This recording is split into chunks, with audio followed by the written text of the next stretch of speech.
Bismillah, assalamualaikum warahmatullahi wabarakatuh. Innal hamdalillah nahmaduhu wa nasta'inuhu wa nastaghfiruh wa na'udzu billahi min syururi anfusina wa min sayyiati a'malina. May yahdihillahu fala mudhillalah wa may yudlilhu fala hadiyalah. Asyhadu an la ilaha illallah wahdah la syarikalah wa ashhadu anna Muhammadan abduhu wa rasuluhu alladzi la nabiyya wa la rasula ba'dah ila yaumil qiyamah, amma ba'd.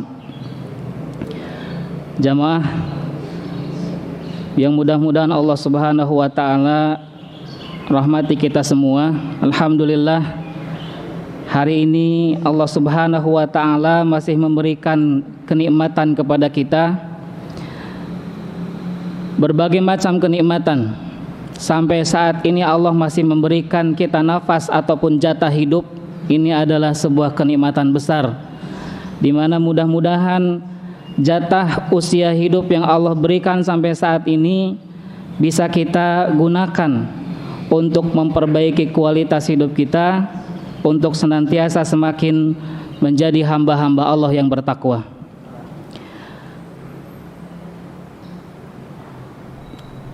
Banyak para ulama yang mengatakan bahwa amalan hati atau kualitas batin yang terdapat pada diri seseorang itu sangatlah penting dalam meraih keridhaan Allah Subhanahu wa taala. Lebih penting daripada amalan fisik. Ya, walaupun hal ini bukan berarti kita mengabaikan amalan ibadah yang dilakukan secara lahiriah ataupun secara fisik. Karena ibadah lahiriah yang baik itu bersumber dari hati yang baik pula. Ibnu Qayyim al-Jauziyah rahimahullah mengatakan, innal abda, sesungguhnya seorang hamba hanya mampu melalui berbagai tahapan menuju ridha Allah Subhanahu wa taala dengan hati dan tekad yang kuat, bukan dengan amalan lahiriah semata. Wat taqwa fil haqiqah, dan takwa secara hakiki atau takwa yang hakiki adalah taqwal qulub, la taqwa fil jawarih, adalah ketakwaan yang ada dalam hati, bukan hanya berpaku pada amalan atau ketakwaan secara lahiriah. Dan salah satu amalan hati yang perlu dimiliki ataupun patut dimiliki oleh kita sebagai seorang muslim adalah sifat qanaah, ridha, rela terhadap segala bentuk pemberian dari Allah Subhanahu wa taala yang telah ditetapkan, dan tidak dihinggapi rasa ketidakpuasan, tidak pula merasa kurang atas apa yang Allah berikan. Tahu bahwa segala rezeki telah diatur dan ditetapkan oleh Allah Subhanahu wa taala, sehingga hasil yang akan diperoleh sebagai imbal jasa dari usaha yang dicurahkan tidak akan melebihi apa yang Allah takdirkan kepada kita. Allah yang menetapkan siapa di antara hambanya yang memiliki kelapangan rezeki. Begitupun sebaliknya, siapa di antara hambanya yang tidak memiliki keluasan atau kelapangan rezeki. Di surah Al-Isra ayat ke-30 Allah ingatkan, a'udzubillahi minasyaitonirrajim, inna rabbaka yabsutur rizqa liman yasha wa yaqdir, innahu kana bi'ibadihi khabiran basira. Sesungguhnya Rabbmu Allah Subhanahu wa taala yabsutur rizqa liman yasha wa yaqdir, melapangkan rezeki kepada siapa yang Allah kehendaki dan menyempitkannya. Innahu kana bi'ibadihi khabiran basira, sesungguhnya Allah maha mengetahui dan maha melihat terhadap hamba-hambanya. Nah, berangkat dari hal ini, jamaah kaum muslimin rahimakumullah, Islam mendorong pemeluknya untuk berakhlak dengan sifat yang mulia ini. Rasulullah sallallahu alaihi wasallam bersabda, qad aflaha man aslam, sungguh beruntung orang yang berislam, wa ruziqa kafafan, ya, memperoleh kecukupan rezeki, wa qanna'ahu Allahu bima atahu, dan dianugerahi sifat qanaah atas segala yang Allah berikan kepada dia. Seseorang dikatakan beruntung ketika dia mendapatkan atau memperoleh apa yang diinginkan dan disukai, serta selamat dari segala sesuatu yang mendatangkan ketakutan dan kekhawatiran. Dalam hadis ini Rasulullah Shallallahu Alaihi Wasallam mengingatkan atau mengaitkan keberuntungan ini dengan 3 hal. Qad aflaha man aslama. Ya, yang pertama adalah keislaman. Kemudian yang kedua kecukupan rezeki, dan yang ketiga adalah sifat qanaah. Dengan ketiga sifat ini, ya, seorang muslim akan mendapatkan kebaikan, baik itu ketika dia di dunia ataupun ketika dia di akhirat. Dengan berislam, seseorang akan beruntung, ya, memperoleh keberuntungan karena Islam adalah satu-satunya din, satu-satunya agama yang diridhai oleh Allah Subhanahu wa taala. Sumber keberuntungan yang memberikan peluang untuk memperoleh pahala dan keselamatan dari siksa Allah Subhanahu wa taala. Demikian pula dengan rezeki yang cukup, ya. Rezeki yang mencukupi akan menjaga diri dari meminta-minta. Dan dengan adanya sifat qanaah akan mendorong seseorang untuk bersikap ridha, tidak menuntut dan tidak merasa kurang atas rezeki yang Allah berikan atau atas rezeki yang dia terima. Boleh jadi seorang muslim atau seseorang berislam tetapi dia diuji dengan kefakiran, ya, atau diberi kecukupan rezeki namun tidak memiliki sifat qanaah, maka hal tersebut akan justru membuat hati tidak tenang, ya, dengan rezeki yang ada, sehingga bisa jadi berujung kepada kefakiran hati dan jiwa kita. Mafhum dari hadis tadi qad aflaha man aslama wa ruziqa kafafan wa qanna'ahu Allahu bima atahu adalah apabila ketiga sifat tersebut, ketiga perkara tersebut tidak ada, maka ia tidak akan mendapatkan aflaha, tidak akan mendapatkan keberuntungan. Jika agama Islam tidak dimiliki misalnya, maka kerugian yang diperolehnya adalah kerugian yang besar, karena ia akan mendapatkan kesengsaraan yang kekal dengan ketidakislaman dia. Jika ia telah menjadi muslim tapi tidak diberikan kecukupan, maka bisa mendapatkan kemadharatan dan kekurangan. Dan jika menjadi muslim mendapatkan rezeki yang cukup namun tidak punya sifat qanaah, tidak mendapatkan sikap qanaah terhadap rezeki yang diperolehnya, maka ia akan selalu merasa miskin.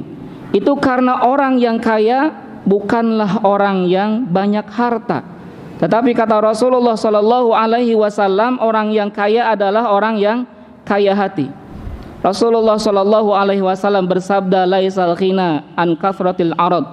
Bukanlah orang kaya itu yang banyak hartanya, walakinnal ghina ghinan nafs. Akan tetapi orang kaya itu adalah yang kaya hati, merasa cukup dan puas. Betapa banyak orang yang kaya harta ataupun punya harta yang banyak, namun hatinya selalu miskin karena merasa kekurangan, selalu merasa kekurangan. Al-Munawi rahimahullah katakan, qad aflaha man aslama wa ruziqa kafafan, yaitu adalah ma yakufu minal hajat, yang memperoleh kecukupan rezeki, yaitu rezeki yang dapat mencukupi kebutuhan dan mengantisipasi kondisi darurat. Ya, kemudian dianugerahi sifat qanaah adalah ketika jiwanya tidak berambisi untuk memperoleh sesuatu yang melebihi kebutuhan. Maka siapa yang memiliki ketiga hal tersebut, kata Imam Al-Munawi rahimahullah, sungguh dia telah beruntung. Dan Ibnu Battal rahimahullah mengingatkan bahwa al-qanaah atau qanaah itu adalah ar-ridha bi qadaillah, ridha dengan ketetapan Allah Subhanahu wa taala, kemudian berserah diri, ya, berserah diri kepada keputusan Allah Subhanahu wa taala. Segala sesuatu yang datang dari Allah itulah yang terbaik buat dia. ketika seseorang ataupun ketika dikatakan bahwa seseorang memiliki sifat qanaah akan beruntung, tentu ada manfaat yang bisa dipetik dari sifat qanaah yang akan mendorong kita untuk berakhlak, untuk bersikap, untuk bersifat dengan qanaah. Ya, di antara sifat ataupun di antara manfaat atau buah dari sifat qanaah adalah yang pertama, qanaah bisa memperkuat keimanan. Karena dengan sifat qanaah, hati kita atau hati seorang hamba akan dipenuhi dengan keimanan, yakin kepada Allah Subhanahu wa ta'ala, serta ridho atas apa yang Allah tentukan untuk dia, atas apa yang Allah bagi untuk dia, walaupun saat ini dia tidak diberi seperti apa yang Allah berikan kepada saudaranya yang lain atau kepada orang lain. Bahkan bisa jadi untuk makan hari ini saja belum tentu tersedia, tapi dia tetap yakin bahwa apa yang telah Allah Subhanahu wa ta'ala putuskan pasti mengandung hikmah besar, dan itulah yang terbaik untuk dia saat itu. Dia akan tetap percaya bahwa apa yang ada pada Allah Subhanahu wa ta'ala lebih baik daripada pemberian yang diharapkan dari tangan-tangan seorang hamba atau dari tangan-tangan manusia. Walaupun dalam ukuran kacamata manusia dia termasuk orang yang fakir, dia yakin bahwa Allah telah menjamin dan membagi rezeki pada hamba sehingga tidak akan ada rasa khawatir yang berlebihan pada dirinya. Dan sifat qanaah ini banyak dicontohkan atau dipraktekkan oleh para salafus sholih, ya. Bahkan Rasulullah Shallallahu Alaihi Wasallam pun ya mencontohkan hal ini. Misalnya di antara ketika Aisyah radhiyallahu anha menuturkan bahwa beliau tidak pernah kenyang karena memakan roti dan zaitun lebih dari sekali dalam sehari. Dan juga dalam beberapa bulan, rumah-rumah istri Rasulullah Shallallahu Alaihi Wasallam terkadang tidak mengepulkan asap. Dan beliau serta istri Rasulullah SAW hanya mengandalkan kurma dan air. Walaupun demikian, beliau SAW mencontohkan kepada kita untuk tetap berlaku qanaah, ridho atas rezeki yang diberikan oleh Allah Subhanahu wa ta'ala. Bahkan dalam satu riwayat dikatakan, ketika beliau bertanya kepada Aisyah radhiyallahu anha, "Ya Aisyah, adakah makanan atau adakah sesuatu yang bisa dimakan?" Ketika jawaban Aisyah, "Tidak ada sesuatu pun untuk dimakan ya Rasulullah, kalau begitu aku akan saum hari ini." Itu Rasulullah Shallallahu Alaihi Wasallam yang dijamin masuk surga, dosa-dosanya pasti diampuni, ya. Dan beliau Shallallahu Alaihi Wasallam berapa bagian mendapatkan dari harta-harta rampasan perang. Tapi begitulah kehidupannya Shallallahu Alaihi Wasallam. Bahkan salah seorang sahabat Ibnu Mas'ud radhiyallahu an mengatakan, "Sungguh keadaan yang paling aku tunggu-tunggu adalah di saat di mana keluargaku memberitahu habisnya tepung." Ini Ibnu Mas'ud radhiyallahu an, ya. Jadi kondisi yang ditunggu-tunggu adalah informasi dari keluarganya tentang habisnya tepung. Kalau kita kan dengar informasi dari keluarga, beras habis gitu ya. Apa yang kita rasa? Senang dengan kalimat itu? Ya, mungkin kalau kita senang alhamdulillah, ya. Alhamdulillah ala kulli hal. Kemudian Imam Ahmad Ibnu Hanbal rahimahullah juga mengatakan hari-hari yang paling membahagiakan adalah di saat aku tidak punya apa-apa. Kenapa masa-masa pailit atau masa-masa sulit seperti itu justru membuat para salafus sholih, membuat para imam dunia ini bergembira dan menunggu-nunggu? Mungkin jawabannya adalah karena sifat qanaah mereka. Itulah yang menumbuhkan keyakinan kuat bahwa pertolongan Allah Subhanahu wa taala dan kelapangan pasti akan segera datang. Yakin dengan firman Allah Subhanahu wa taala, inna ma'al usri yusra fa inna ma'al usri yusra. Sesungguhnya bersama kesulitan tentu ada kemudahan. Sesungguhnya bersama kesulitan pasti ada kemudahan.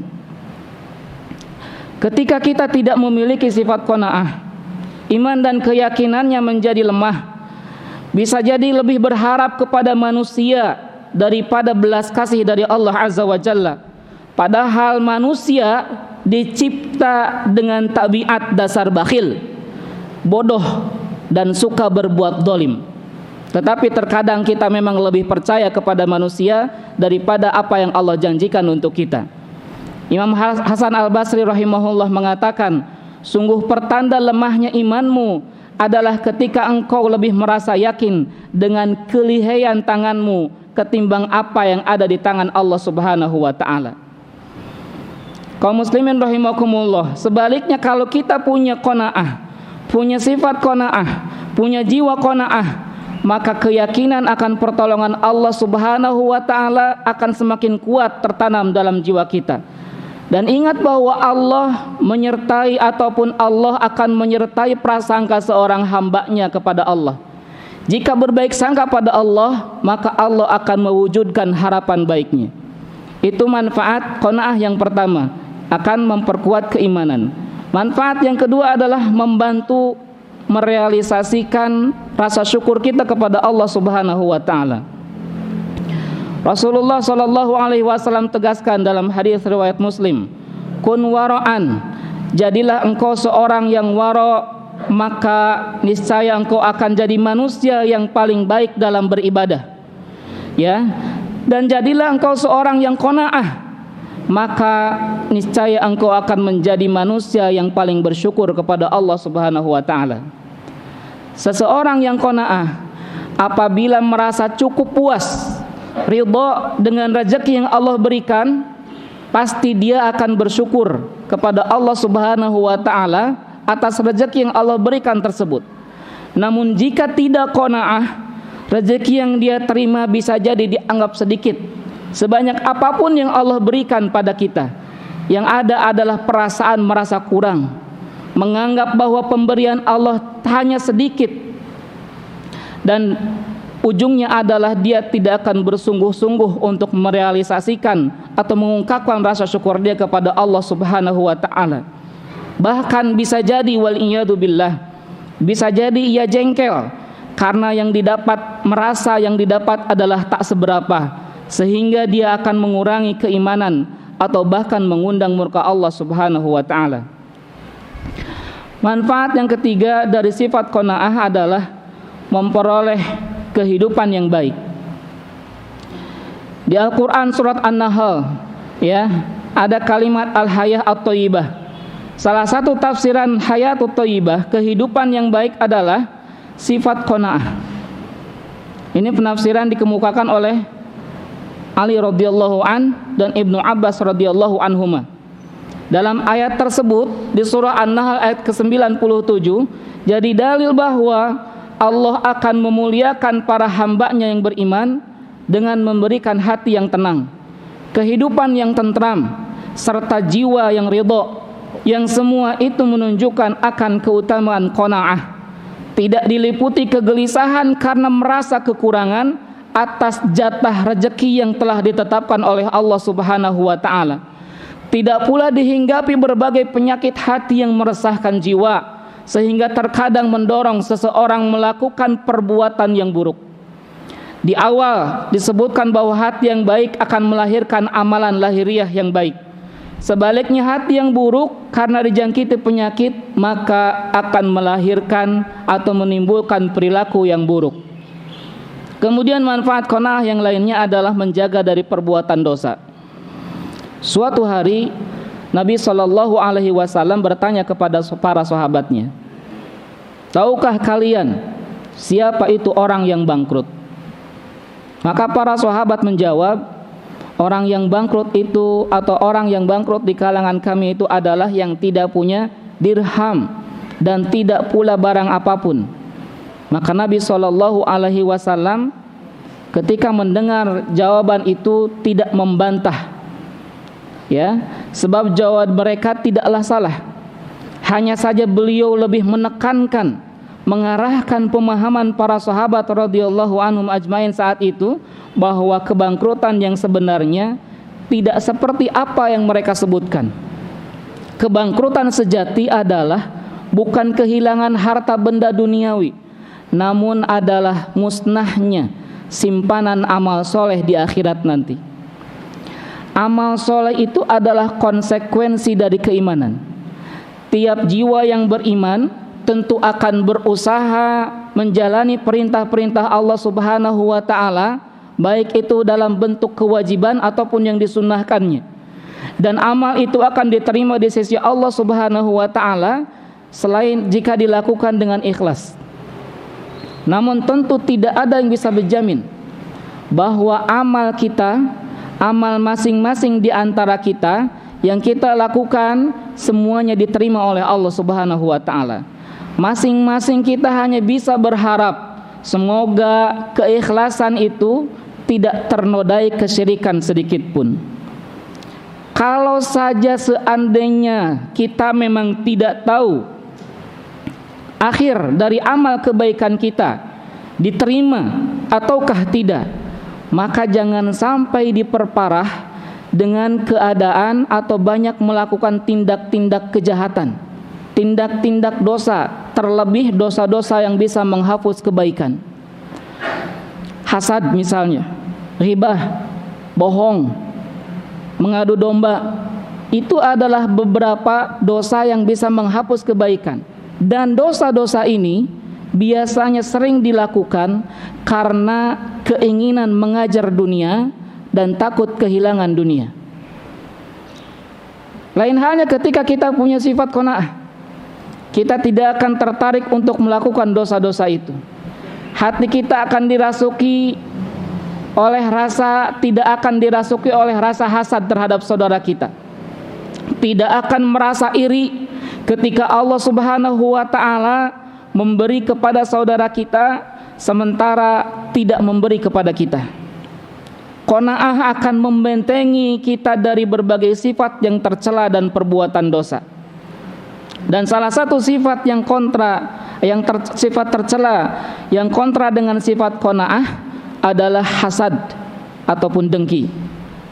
Tidak jarang dikarenakan hasad atau kedengkian seseorang lantas dia melakukan dosa, baik itu menghibah, menggunjing ataupun namimah, mengadu domba, berdusta, atau bahkan berbuat khianat dan tidak amanah dalam urusan harta. Itu berawal dari karena tidak adanya sifat qanaah atau tidak puas dengan apa yang Allah berikan kepada kita. Dengan sifat qanaah, seorang hamba akan senantiasa menempuh cara-cara yang halal dalam mencari rezeki, bukan menerjang yang haram. Semua dosa ataupun perbuatan tercela yang tadi kita sebutkan seperti ghibah, namimah, itu semua karena motivasi duniawi. Menginginkan sesuatu dari segi dunia yang lebih, merasa kurang atas rezeki yang diperoleh oleh kita. Dan jika kita qanaah, maka akan terhindar dari berbagai bentuk dosa-dosa tersebut. Kemudian manfaat qanaah yang lainnya adalah memperoleh kekayaan yang hakiki. Beberapa hadis Nabi menjelaskan bahwa kekayaan hakiki itu letaknya di hati. Sifat qanaah atas rezeki yang diberikan oleh Allah Subhanahu wa taala bukan terletak pada kuantitas harta. Jadi kekayaan hakiki itu letaknya di hati atau dengan sifat qanaah, bukan terletak pada banyaknya harta kita. Tolok ukur kaya dan miskin pun letaknya ada di hati. Siapa yang hatinya kaya tentu akan hidup dengan nyaman, penuh dengan kebahagiaan, dihiasi dengan keridhaan, walaupun realitanya dalam kehidupan yang nyatanya dia bisa jadi tidak mampu memenuhi kebutuhan-kebutuhan pokok sehari-harinya. Tapi orang yang miskin hati, walaupun punya segala apa yang ada di bumi, niscaya tetap memandang bahwa kekayaannya terletak hanya pada sekian rupiah saja. Tidak akan merasa cukup kecuali dia telah memiliki rupiah-rupiah tersebut. Demikianlah qanaah pada hakikatnya adalah kaya hati, kenyang dengan apa yang ada di tangan, tidak tamak, tidak pula cemburu dengan harta orang lain, tidak juga meminta lebih terus-menerus. Karena jika terus-menerus meminta lebih, itu berarti masih miskin hatinya. Yang jelas, jamaah kaum muslimin rahimakumullah, kekayaan hakiki itu terletak pada hati. Sebagaimana Nabi SAW bersabda kepada Abu Dzar, "Wahai Abu Dzar, ataro, apakah menurutmu harta yang banyak itu adalah yang disebut kaya?" Maka Abu Dzar menjawab, "Na'am ya Rasulullah." Ya betul, begitulah wahai Rasulullah. Kemudian Rasulullah SAW juga bertanya kembali, "Dan apakah menurutmu uang yang qillatul mal, harta yang sedikit itu adalah miskin?" Maka Abu Dzar pun menjawab, "Na'am ya Rasulullah." Betul ya Rasulullah. Begitulah ya Rasulullah. Ya.